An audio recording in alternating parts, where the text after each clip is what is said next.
All right, so this is a follow-up video to my previous video about artificial general intelligence. And we're going to be looking at how, given the information we have about a given problem, how do we solve it in a very generalized, efficient fashion? So first, laying a bit of the ground rules of, why do we care about AGI, artificial general intelligence, is you have this situation where you want to build some kind of intelligent system, some kind of intelligent agent, and it needs to figure out how to perform actions or predict the actions of other agents on its own, um, without necessarily being dependent on its original developers, creators, or initial training data set. So once it's out there in the world, it's on its own, and it has to be able to understand, learn, and adapt to the situations it faces in a generalized manner. And there's something called a domain restricted AGI, which is okay. It's an AI that's it's generalized, but it's meant for specific purposes. So you lock down what its true objective function is. Say play chess, but how it learns and builds internal models about chess is purely on its own, and it's in a highly generalized fashion. It's not dictated by its initial engineers who built the thing. So that's the motivation, and the other thing is saying, okay, why is it formulated? Why do I frame AI in this fashion that you see here? Is you need a generalized way of describing the world, and the word generalized is going to be used a lot here. Um, that unites knowledge and information about where things are, geospatially, linguistics, language, written communication, spoken communication, abstract reasoning, problem solving, and the likes. So you need a unified way of describing all these kinds of problems and approaching how to solve and learn from them. So one of the most basic ways you can describe the world is saying, okay, the world's in a given state, whatever that might be, and all I'm going to say, all I'm going to assert is that it can be in a different state. What that might mean, I'm not going to elaborate at this point. It's the point of the AI is to figure that out. Um, Other than it's different, and then you have some kind of objective metric that describes whether or not a given world state is desirable compared to your current one. The idea is like to make your world state more favorable, whatever that might be. That might be explicit, saying, okay, I want this to be true. For instance, if you're telling an AI, I want to play chess, explicit metric is winning. It can be implicit, saying, okay, we learn from some kind of reinforced feedback that if I do certain actions, good things happen. If I do other actions, bad things happen to my world state. And I can say from experience, those world states were good or bad. For instance, putting your hand on a burning stove is a bad world state.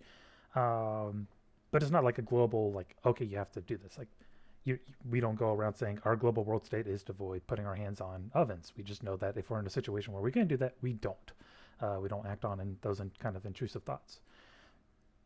And so one way we can describe that is saying, okay, we have a world state, given by these little cylinders, and an action or transformation is how do we, a transformation from one world state to the other. So, for instance, my world state is defined by how hungry I am and where I am in the world.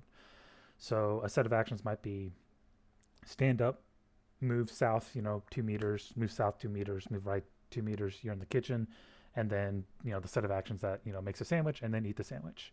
Another set of actions can be to actually vocalize the syllables that say to somebody else, hey, can you make me a burger or something.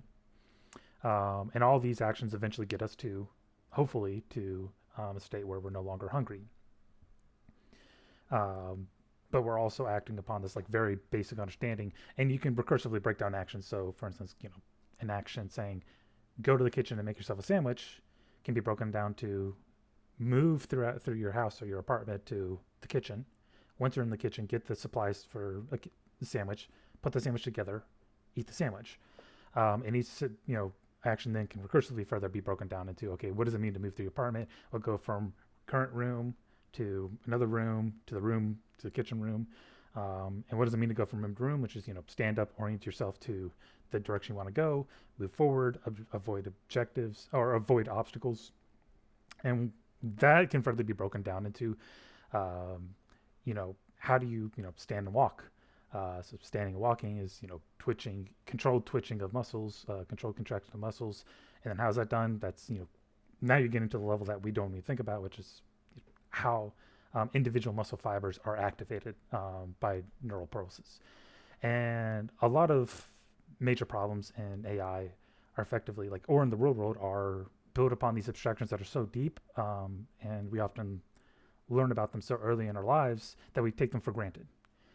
But when you get to AI, you don't have that. You don't have that intrinsic lifetime knowledge that you learn, especially from those childhood years. You don't even remember of the basic abstractions of like how to walk, how to move. We just think, hey, I'm going to go to the kitchen and make myself a sandwich. And one of the important things to do is, okay, you're building AI that's going through this process, that's learning how to do all this, how to build these abstractions. It needs to be as computationally efficient as possible, using the least amount of training data and the least amount of experimentation. As well as saying, okay, there's a bunch of different ways to get this objective. I need to be able to quickly narrow down, maybe 3 different ways to get the objective of eating. Not if you were to break it down to, okay, all the possible muscle contractions in your legs to get there. That is a huge number of ways to describe how to get from hungry to full. So the whole idea is like, okay, how do we take hard problems, build these abstractions, and break down the problem? And so that's what these arrows mean. The arrow just means it changed from one world state to another. So one world state is you're sitting down. Another world state is you're standing up. And so we say we're starting at GA. We want to get to GB where we're full. GA is hungry. And so another state is like, okay, I'm moving to another room. And then I'm in a third room. And then I'm in the kitchen eating. So effectively, we want to break it down computationally into the smallest number of actions possible that gets us to where we're going, that we understand how an action works. And one way to do that, and what I left off in the previous video, was by describing, partitioning all these transformations into, these groups of world states. So for instance, when we say move from, your current room to the next room, we don't care if you say, okay, move up, turn around, move forward until you get to the other room, or move forward, take a slightly right step, and then move forward. There's so many different like sub actions to describe how to get, from one world state to the other. It can be huge. Even for simple problems, you can talk about, it can blow up into the millions of different ways to talk about it. Think about, as you're walking, you're drawing a line from room to room. All the possible ways to draw the line are, for all intents and purposes, non-enumerable. And we want to turn everything to an enumerable phase, for an AI that has to figure this out. So one way is those saying, okay, if we have, potentially, millions of world states, and that's being, very conservative side. You can have world states that are, number of ways to, order all the ways of the grains of sand on Earth. You start talking about numbers you can't even, too big to describe. And so one way you do that is you break down groups of world states into a single cluster and say, okay, how do we move from one cluster or one partition of possible world states to another? So this one is saying, okay, one possible cluster is all the world states where you're in one room, and then you want to move all the world states where you're in the kitchen, or something like that. So if we break this down, then we're saying, okay, what we really care is there's a lot fewer world state transformations you have to worry about, as opposed to like every possible action, which can be broken down to a muzzle switch, is these very high level actions between partitions or groups of world states. And you say, okay, well, once we have one action, transfer to the next one. And for an AI, this is really important because it's going to have a list of actions it can do. It can be potentially like extremely large because we know, okay, if we want to do that, well, an AI says, as far as I know, every action, unless told otherwise, is equally valid. And the third action can be do my taxes, and we know, like, go and file your taxes has nothing to do with filling yourself, or go out for a bike ride has nothing to do with filling yourself. But until an AI is told, hey, that those actions don't do anything, so you want to partition those out, and then say, I'm going to ignore all those partitions. So one of the first things you do with partitions is partition out anything that obviously is nonsensical. And then once you say, okay, we've got the state, so the first state can be all the actions that, move you to the kitchen. The second state is all the actions that, make a sandwich for you to eat. And now we have this high level abstraction saying, okay, we're going to do these 2 actions. And then once you're inside, once you have the partitions, these partitions you understand you want to go through, you say, what does it take to get from within, once you're one partition, what do you need to do to get to the second partition? So you have these sub actions that you're breaking down, which is like, okay, move from room to room to room to get to the kitchen. And okay, now we're getting into my work, and what I've built for Beta AI is a way to systematically do this as computationally efficient as possible, and is in a generalized fashion as possible. And so what I call this is characteristics. And the name is not like an official, industry described name. This was actually from my research, going back to actually my senior high school project, working with linear genetic programming. I'd run these programs over and over many times on school laptops. I wasn't supposed to, but now that's been 15 years. I can say that. And I was studying that, and I noticed like, okay, when I was running these things called linear genetic programs multiple times to solve, very trivial problems, like how do you get from move from point A to point B as quickly as possible. And so I give it, very simple objectives. And the problem, if you've ever worked with linear genetic programming, is that it is extremely slow to learn anything with it. Very powerful, very, open-ended, but it has this, massive search space. So even simple tasks can take very long time for it to learn how to do that. But after, giving it these super simple tasks, running overnight, and then collecting data, I noticed like after multiple runs, these certain kind of common characteristics were showing up. And this was running on a virtual machine, so I called it, these characteristic instructions that were showing up. And so I said, like, oh, maybe the one way to improve the efficiency of this is, for instance, looking at these characteristics and then running some samples and then narrowing the search space down that we proactively try to add these instructions later in the future. Now, what I'm currently working on isn't linear genetic programming. There's a little bit of elements of that, or genetic algorithms in general. But the same idea is like, okay, what we're trying to do is narrow down our search space as much as possible by collecting these kind of characteristic information, both from the world and from previous experience of interacting with the world. And so this is a formulation. So don't worry about about the math. What I'm saying is, okay, the definition of a characteristic. So it's some element in a set. So it's a well-defined object you can point to, work with, store as a data set, store in a database, whatever. And it's this very simple thing. So you have some kind of operational function that does, addition is, for instance, one. And you have some elements you're working on.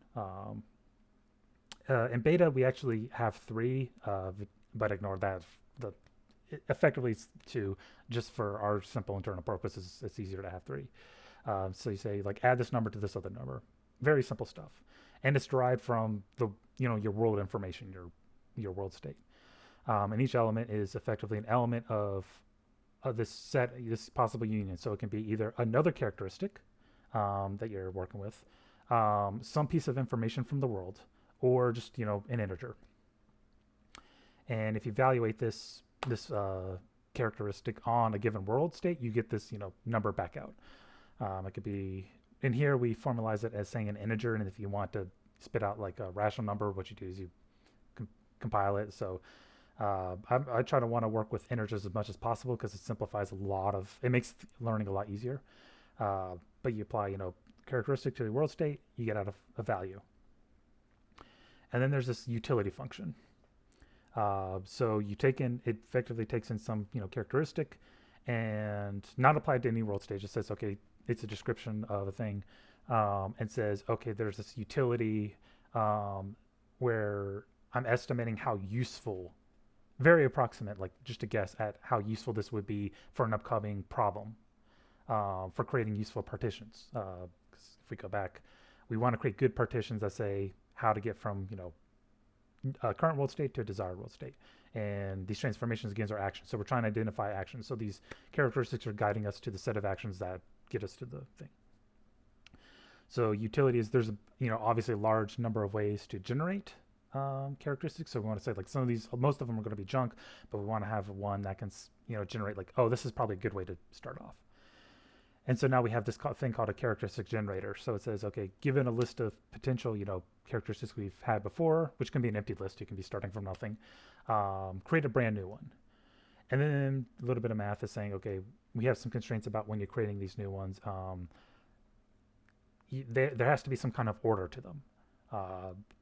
And generally, like, you want to start from simple to more complex, but the official order is that you can't create a more complex world characteristic first that is a function of a simpler one down the line. So if you have a characteristic, say,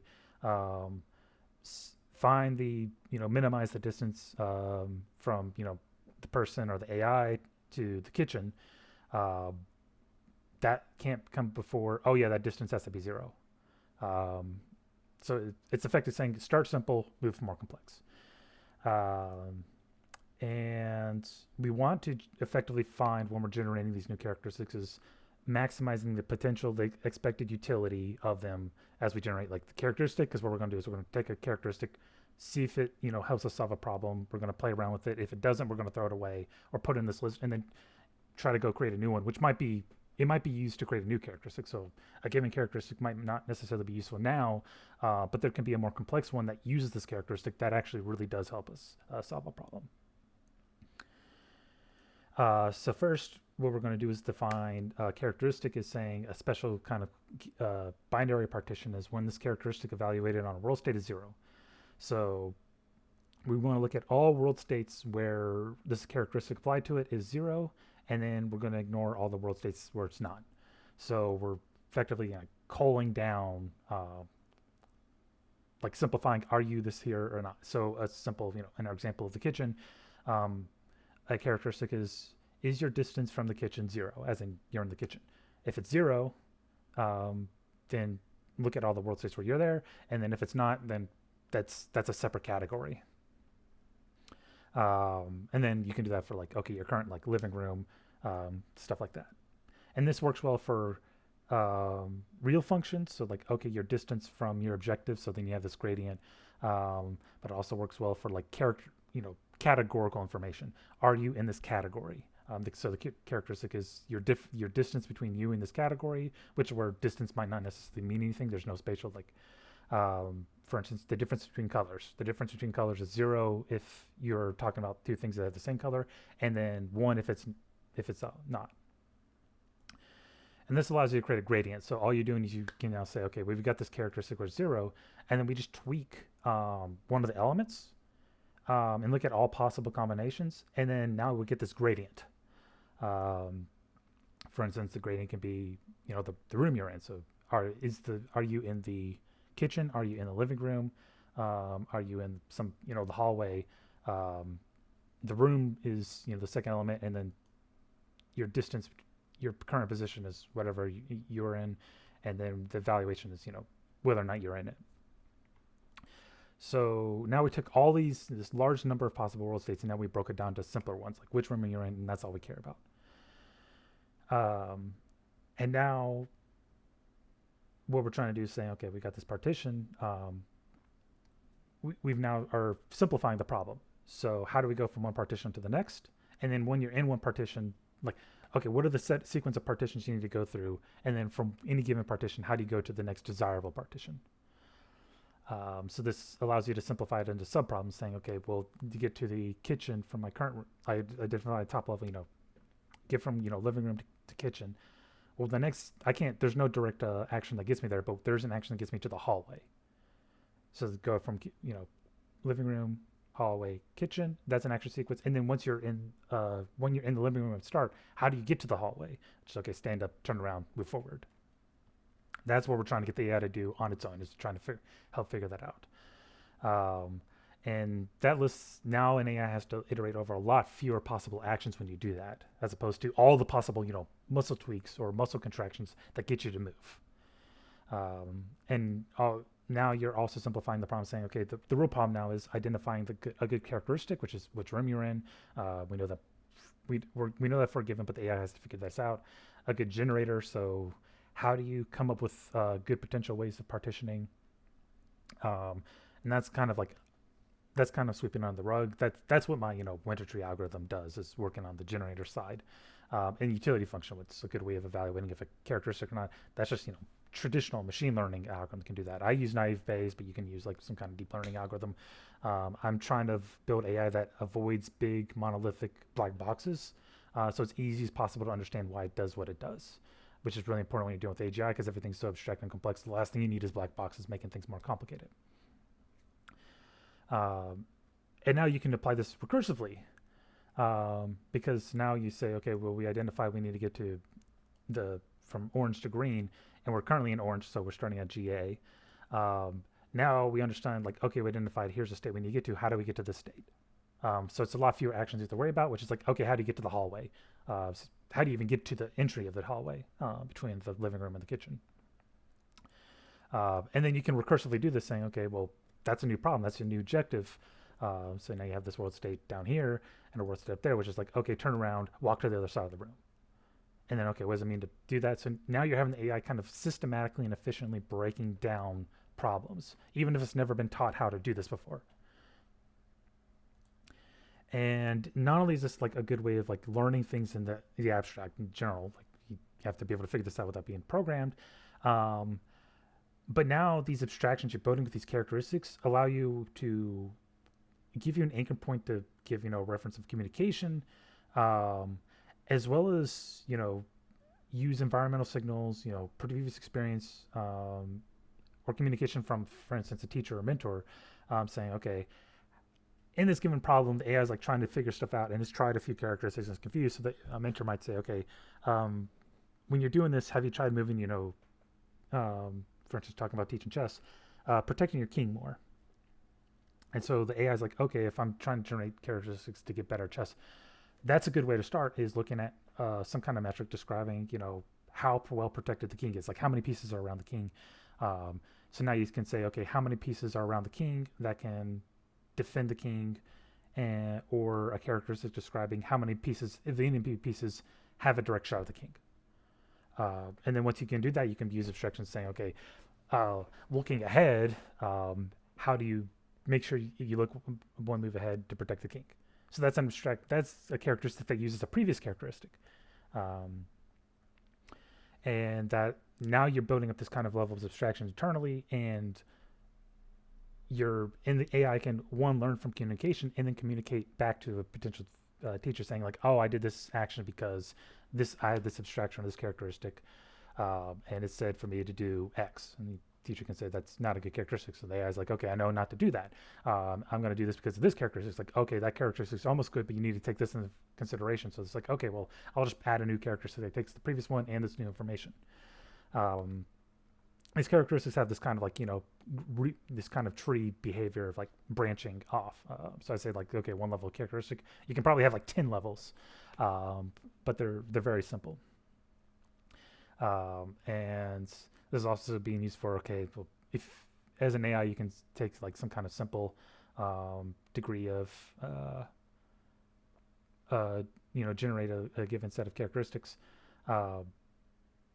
And then you can say, okay, now I just have like some other model that then simplifies that. So now I'm talking in natural language about why I use these characteristics. So instead of saying, I did this because I have characteristic X, saying Y. And you say, okay, well, how do you clean that up for when you're talking to another person? Because the person doesn't understand what that means, but they understand like, I did this because I wanted to protect my king at this point in game. Like another person can understand that. In fact, you can now, if an AI understands something very well, it can teach a non-AI how to do something. And just to clarify one thing, I don't know if I already said, when I talk about generators, I'm not talking about generative AI. That has nothing to do with it. This is much pure math.